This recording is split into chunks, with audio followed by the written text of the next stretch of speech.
అది నా బిడ్డరా, అది నీతో ఎట్లా వస్తుందో నేను చూస్తా. అది నా పిల్లరా, ఎట్లా రాదు నేను కూడా చూస్తా. Watch our film Raju vs. Rambai with extended cut, streaming now only on ETV Win.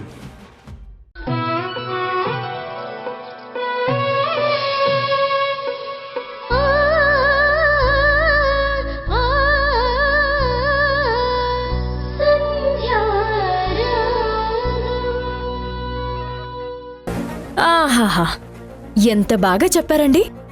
మొత్తానికైతే నాతో మాట్లాడొద్దు, నా గురించి ఆలోచించొద్దని నన్ను విలన్ని చేసేశారు. అవునండి, నేను విలన్నే. ఎందుకంటే పురిట్లోనే నేను బిడ్డని చంపేసుకున్నాను కదా. నేను దురదృష్టవంతురాలనే కదా. తను ప్రెగ్నెంట్ అనగానే మావయ్య గారు, అత్తయ్య గారు అలా పరిగెత్తుకుంటూ వెళ్ళిపోయారు. మీరు కూడా ఆనందంతో ఫోన్లో మాట్లాడారు. నేనొక్కదాన్నే కదా ఏడుస్తూ ఒంటరిగా మిగిలిపోయాను. నేను విలన్నే. కానీ సంధ్య, నువ్వు ప్రెగ్నెంట్ అయ్యావని తెలియగానే నేను ముందు చాలా హ్యాపీగా ఫీల్ అయ్యాను. ఇప్పుడు కూడా హ్యాపీగా ఫీల్ అవుతున్నాను. Anyway, all the best. నీకెలాంటి సమస్య రాకుండా మళ్ళీ పండంటి బిడ్డకి జన్మనిచ్చి అమ్మ అని పిలిపించుకోవాలని మనసారా కోరుకుంటున్నాను. ఏమండి, నేనేం తనని బాధ పెట్టలేదు. ఇప్పుడు మీకు ఓకేనా? మన బిడ్డ పురిట్లోనే చనిపోతే నీ కాపురం ఏమవుతుందోనని ఆలోచించి తన భర్తకి, తన కుటుంబంలో ఎవ్వరికీ తెలియకుండా సంధ్య తన బిడ్డనిచ్చింది. స్నేహం కోసం మాతృత్వాన్ని వదులుకునే వాళ్ళు ఈ రోజుల్లో ఎంతమంది ఉంటారు చెప్పు? నీకోసం ఇంత గొప్పగా ఆలోచించిన ఒక ఉన్నతమైన వ్యక్తిని నువ్వు సూటిపోటి మాటలతో బాధ పెట్టడం కరెక్ట్ కాదు. చేతనైతే మంచి చెయ్యి, లేదంటే మంచిని కోరుకో. అది చేత కాకపోతే సైలెంట్గా ఉండు. అంతేకాని ఇలా గర్భంతో ఉన్న అమ్మాయిని బాధ పెట్టొద్దు.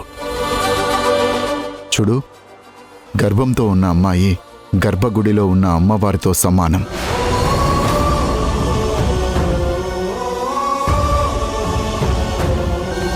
అది నువ్వైనా, సంధ్యగారైనా, ఏ ఆడపిల్లైనా. దయచేసి నువ్వు తనని బాధ పెట్టొద్దు. అది నీకు మంచిది కాదు, మన కుటుంబానికి మంచిది కాదు.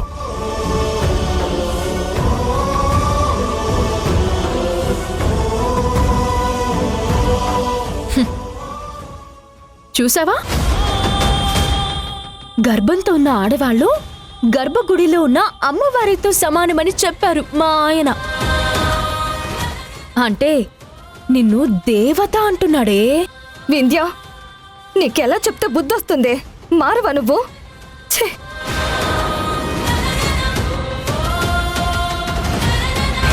వాణిగారు, నాకెంత సంతోషంగా ఉందో తెలుసా? ఇప్పుడు చూడండి, వింధ్య రాలేదన్న బాధ సంధ్యకి లేదు, సంధ్యని చూడలేదన్న బాధ వింధ్యకి లేదు. ఇద్దరు స్నేహితుల మధ్య ఏదైనా చిన్న చిన్న ఉన్నా వాళ్లే పరిష్కరించుకుంటారు, సంతోషంగా ఉంటారు. పైగా సంధ్య ఇప్పుడు ఒట్టి మనిషి కూడా కాదు. తను ఎంత సంతోషంగా ఉంటుందో బిడ్డ అంత క్షేమంగా ఉంటుంది. అవునవును, సంధ్య సంతోషంగా ఉంటే బిడ్డ క్షేమంగానే ఉంటుంది. కానీ తనెప్పుడు సంతోషంగా ఉండాలి కదా.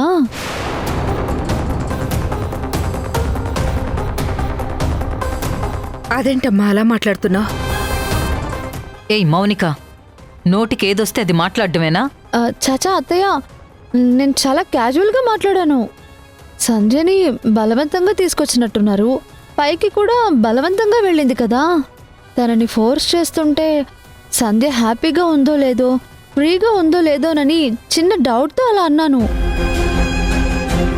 లేదమ్మా, నాకు సంధ్య మనసు తెలుసు, వింధ్య మనసు తెలుసు. ఏదున్నా ఒకరికొకరు చెప్పుకుంటారు కదా. అసలు సంధ్య నాతో ఉండటం కంటే, శ్రీకరంతో ఉండటం కంటే కూడా వింధ్యతో ఉండటానికే తను ఎంతో ఇష్టపడుతుంది. నేను పెళ్ళైన దగ్గర నుంచి చూస్తున్నాను కదా. వాణిగారు, వింధ్య కూడా అంతే కదూ? అంతే. ఆ, అవును, పైకి వెళ్ళి చాలాసేపు అయింది. ఇంకా రావడం లేదేంటి? పైన ఏం చేస్తున్నట్టు?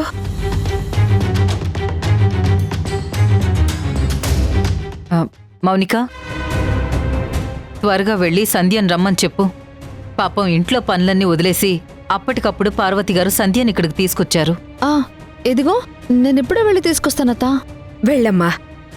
మాట్లాడటం అయిపోతే కొంచెం త్వరగా వచ్చేమని చెప్పు. అలాగేనండి.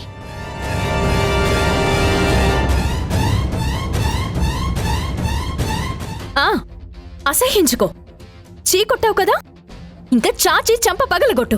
అదొక్కటే తక్కువ. ఆ పని కూడా చేయి సంధ్య. సిస్టర్, ఏంటి మీరిద్దరూ అలా సీరియస్గా ఉన్నారు? వింధ్య, నువ్వు నా స్నేహితురాలివే. నువ్వు నన్ను బాధపెట్టి నేను నిన్ను బాధపెట్టి ఏం సాధిస్తాం చెప్పు? నీకెన్నోసార్లు చెప్పాను, మళ్ళీ చెప్తున్నాను, నువ్వు అనుకున్నవన్నీ అబద్ధాలు. అవన్నీ ఎవరో కల్పించి చెప్పారు.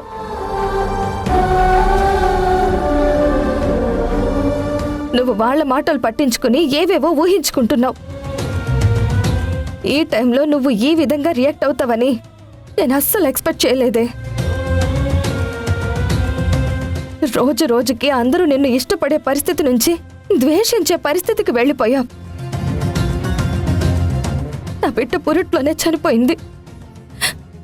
ఆ బిడ్డని ఈ చేతులతోనే అట్టిపోసి పూడ్చిపెట్టాను. అలాంటిది ఇంకో బిడ్డ నా కడుపులో పడింది అని చెప్తే కనీసం మానవత్వం చూపించకుండా ఏంటి ఇది? నువ్వు మానవత్వం చూపించకపోయినా పర్వాలేదు, కానీ ఇలా బాధ పెట్టడం ఎంతవరకు కరెక్ట్ చెప్పు? మా అత్తయ్య వెయిట్ చేస్తున్నారు, నేను వెళ్తాను. ఆగు సంధ్య. వెళ్లే ముందు ఒక్క మాట చెప్పి వెళ్ళవా?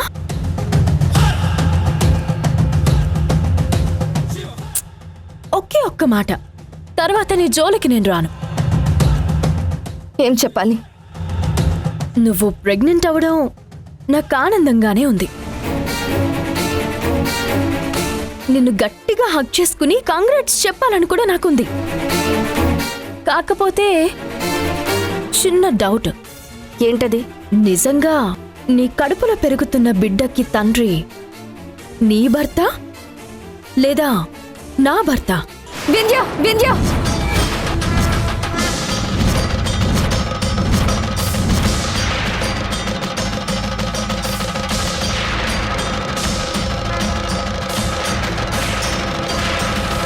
కొట్టు. ఏంటి ఆలోచిస్తున్నావు? కొట్టు. ఇది రెండోసారి అనుకుంటా షాపు విషయంలో నడి రోడ్డు మీద ఇలాగే చెయ్యెత్తావు. కొట్టు. ఇందాకే అన్నావు కదా చెంప పగలగొట్టాలనిపిస్తుంది అని. కొట్టేసేయ్. నేను నీ దగ్గర క్లారిఫికేషన్ తీసుకోవాలనుకుంటున్నాను. నువ్వు నన్ను కొట్టినా పర్వాలేదు, నాకు ఇదొక్కటి చెప్తే ఆ తర్వాత నీ జోలికే రాను. చెప్పు, ఈ బిడ్డకి తండ్రి నీ భర్త లేక నా భర్త?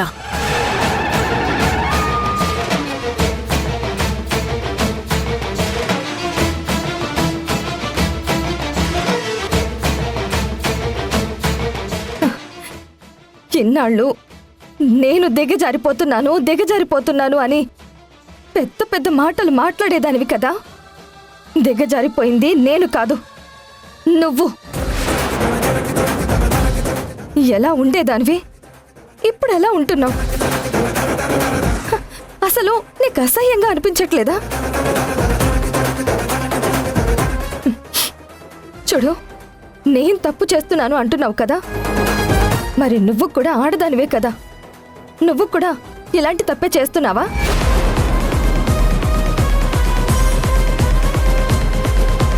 చెప్పు. కట్టుకున్న భర్తుండగా ఇలాంటి తప్పుడు పనులు నువ్వు కూడా చేస్తున్నావా?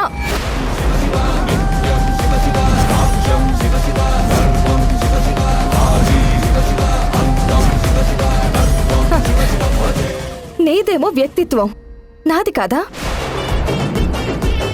నువ్వేమో పతివ్రతవి, నేను తప్పుడు అమ్మాయిని. ఇద్దరం ఒకే ఊర్లో కలిసిమెలిసి పెరిగాం.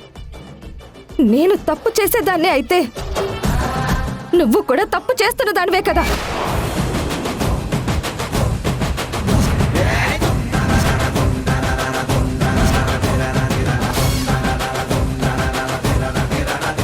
ఏంటి వింధ్య, ఏం ఆలోచిస్తున్నావు? మాట్లాడు. అన్యాయంగా ఇలాంటి మాటలు మాట్లాడితే అది నీకు నీ కుటుంబానికి మంచిది కాదు. ఖచ్చితంగా అది నీకు ఎఫెక్ట్ చూపిస్తుంది. సరే పడని. న్యాయమో అన్యాయమో ఒకసారి హాస్పిటల్కి వెళ్ళి డిఎన్ఏ టెస్ట్ లాంటిది చేయిస్తే ప్రాబ్లం సాల్వ్ అయిపోతుంది.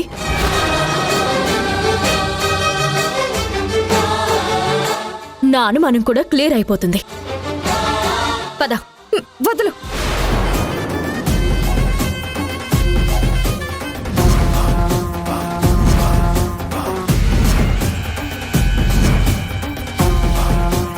నీతో మాట్లాడాలంటేనే నాకు అసహ్యం వేస్తుంది. నీ భర్త చెప్పాడు, నీ అత్త చెప్పింది, మీ మావయ్య చెప్తున్నాడు, నేను కూడా చెప్తున్నాను మారమని. ఎంతమంది చెప్పినా నువ్వు మారకపోతే నీకు పిచ్చి పట్టింది అంటారు.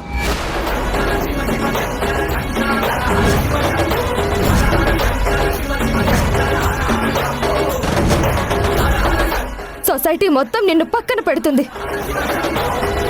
మనం మనుషులాగా ఆలోచించాలి. మానవత్వం లేకుండా ఇలా మూర్ఖత్వంగా ఆలోచించకూడదు. ఇప్పుడు చెప్తున్నాను చూడు. నాకు ఎక్కడికి రావాల్సిన అవసరం లేదు, ఎక్కడా టెస్టులు చేయించుకోవాల్సిన అవసరం లేదు. నా నిజాయితీ నీ దగ్గర నిరూపించుకోవాల్సిన అవసరం అంతకన్నా లేదు. నువ్వు నమ్మినా నమ్మకపోయినా ఈ బిడ్డ నా బిడ్డ. నువ్వు సంతోషపడ్డా ఏడ్చినా అది నీ విజ్ఞతకే వదిలేస్తున్నాను. ఇన్నాళ్ళు నన్ను నా భర్తని ఏడిపించావు. ఇప్పుడు నా బిడ్డ పైన నిందలేస్తానంటే ఎట్టి పరిస్థితుల్లోనూ క్షమించను. మారితే మనిషిగా మిగులుతావు, మారకపోతే పశువుకి నీకు తేడా ఉండదు. గుర్తుపెట్టుకో.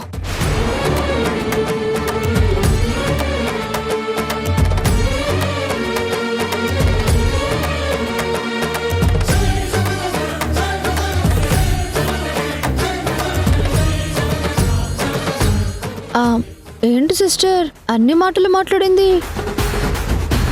పశువుకి నీకు తేడా తెలీదు అంటుంది,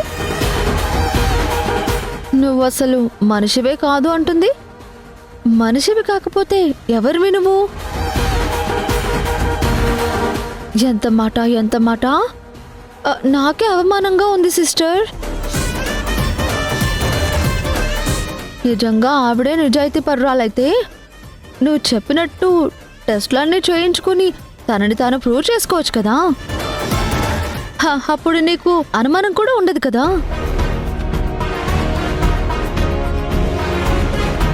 ప్రూవ్ చేసుకోకుండా తప్పించుకుంటూ నువ్వు మనిషివా పశువా అని నిన్నే అడుగుతుందంటే దానికి అర్థమేంటి? ఎస్కేపింగే కదా. సిస్టర్, ఏదో జరుగుతుంది. నీ అనుమానమే కరెక్ట్ అనిపిస్తుంది. ఆ బిడ్డకి తండ్రి శ్రీకరా లేకపోతే రాజేష్ భవనా? నువ్వైతే ఎట్టి పరిస్థితుల్లోనూ ఈ విషయంలో కాంప్రమైజ్ అవ్వకు సిస్టర్.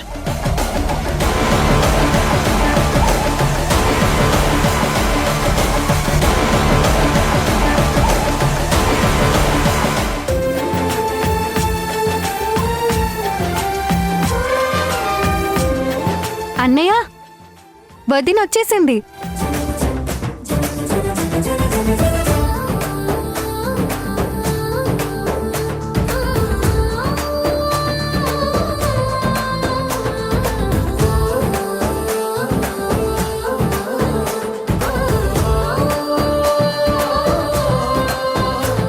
సంధ్య,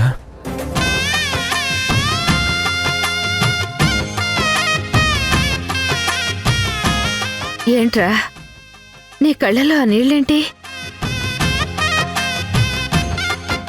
అలా ఉన్నావేంట్రా?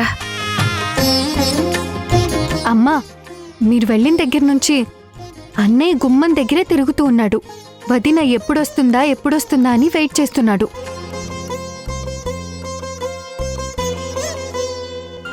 నువ్వు వదిన్ని ఈరోజు తీసుకెళ్ళకపోయినా బాగుండేదమ్మా.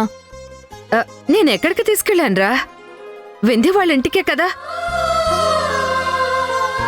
వింధ్యని చూడాలని సంధ్యకి, సంధ్యని చూడాలని వింధ్యకి కూడా ఉంటుంది కదా.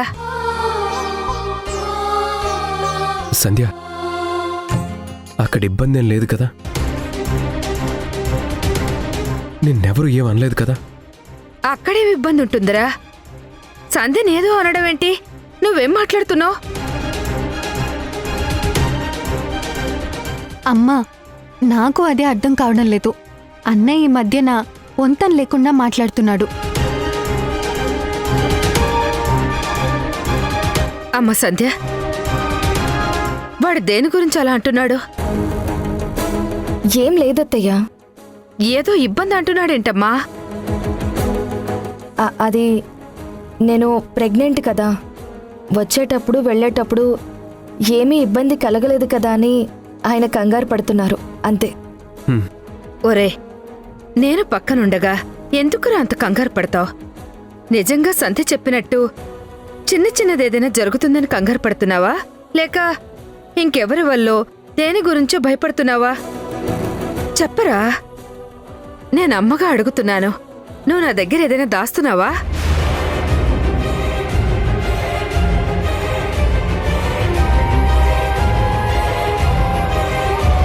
అమ్మా సంధ్య, నువ్వైనా చెప్పమ్మా, మీరిద్దరూ కలిసి నా దగ్గర ఏదైనా దాస్తున్నారా? అయ్యో అత్తయ్య, దాయడానికి ఏముంది? మీకు తెలుసు కదా,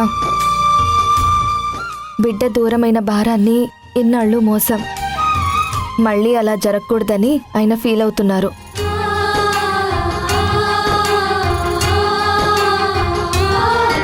ఈ టైంలో నాకు ముళ్ళు గుచ్చుకున్నా, నా కంట్లో నలక పడ్డా ఆయన తట్టుకోలేరత్తయ్యా. శ్రీకరం, నీకు సంధ్య అంటే ఎంత పిచ్చి ప్రేమరా! ఈ ప్రేమ నీకు బిడ్డ పుట్టిన తర్వాత కూడా ఉండాలి. చాలా మంది భార్యాభర్తలు పిల్లలు పుట్టిన తర్వాత వాళ్ల ప్రేమనంతా పిల్లలకు పంచి పక్కనున్న భర్తని భార్యని కాస్త చిన్న చూపు చూస్తారు. కాని ప్రేమ బిడ్డ మీద మాత్రమే కాదు, నా కోడలి మీద కూడా ఎప్పుడూ ఇలాగే ఉండాలి. సరేనా? అలాగే అమ్మా. అమ్మా ఇంకా వంట చేయలేదు, చాలా పనులున్నాయి. అలాగే, ఇక నుంచి ఇంటి పనులు వంట పనులు అన్నీ నేనే చేస్తాను. సంధ్య, ఇక నుంచి నువ్వు విశ్రాంతి తీసుకోవాలి. సరేనా?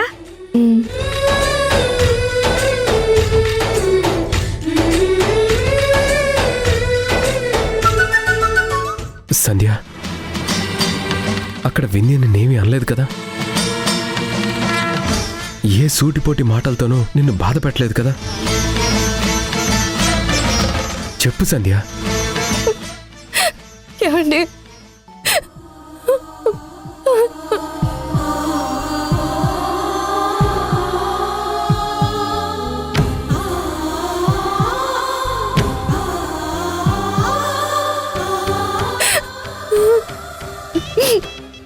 సంధ్య ఏమైంది? చెప్పు సంధ్య. సూటిపోటి మాటలు అనకుండా నన్ను ఏడిపించకుండా ఉంటే అది వింధ్యలా అవుతుందండి. అది నా కడుపులో ఒక బిడ్డ పెరుగుతుందన్న కనికరం కూడా లేకుండా అది నోటికొచ్చినట్టు మాట్లాడుతూ నన్ను బాగా ఏడిపించిందండి. అక్కడేం జరిగిందో, తనేం మాట్లాడిందో చెప్పు. వద్దండి, వదిలేయండి. వదిలేయాల్సింది నేను కాదు, నువ్వు. నేనప్పటికీ మాట తీసుకుంటుంటే ఈలోపు నువ్వు కళ్ళు తిరిగి పడిపోయావు. తర్వాత ప్రెగ్నెంట్ అని తెలిసింది. ఇప్పుడే ఈ క్షణమే వాళ్ళ అత్తగారి ముందు నేను ఏడిపించిన ఆ వింధ్య సంగతి చెప్తాను. ఏమండి, ప్లీజ్ అండి, మీ కాళ్ళు పట్టుకుంటాను. మీరెక్కడికి వెళ్ళి వింధ్యని బాధ పెడితే నా మీదొట్టే.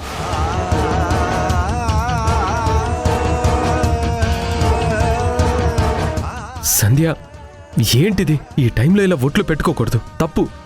నా కడుపులో బిడ్డ పెరుగుతుందని ఆనందపడాలో, రోజు రోజుకి వింధ్య ఇంకా దూరం అయిపోతుందని బాధపడాలో నాకైతే అర్థం కావట్లేదు.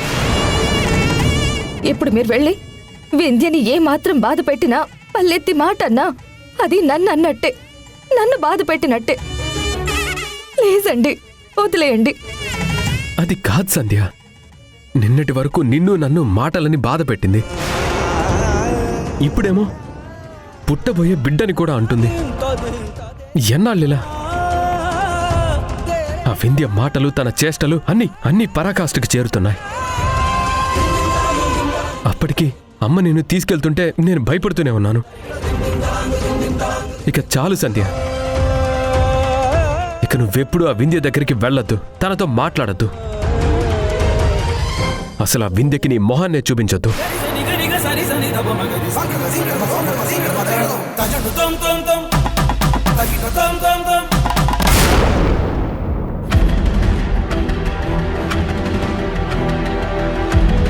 వాణి,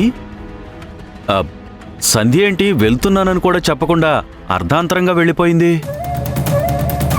ఇంట్లో ఏదైనా జరిగిందా? నేను అదే ఆలోచిస్తున్నానండి. వచ్చిన అమ్మాయి కనీసం వెళుతున్నానని కూడా చెప్పలేదు నాకు. పాపం పార్వతి గారికేమో విషయం తెలీదు.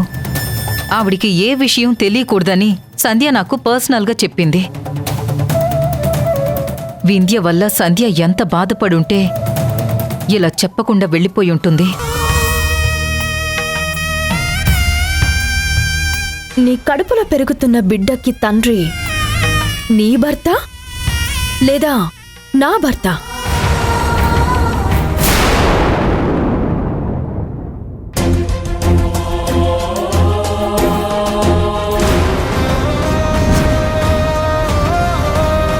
ఇలాంటి టైంలో ఈ పిచ్చి పనులేంటి? వింధ్యకి నీకు ఎలాంటి సంబంధం లేదనుకొని నువ్వు పూర్తిగా వింధ్య ఆలోచనని, వింధ్యని మర్చిపో ప్లీజ్.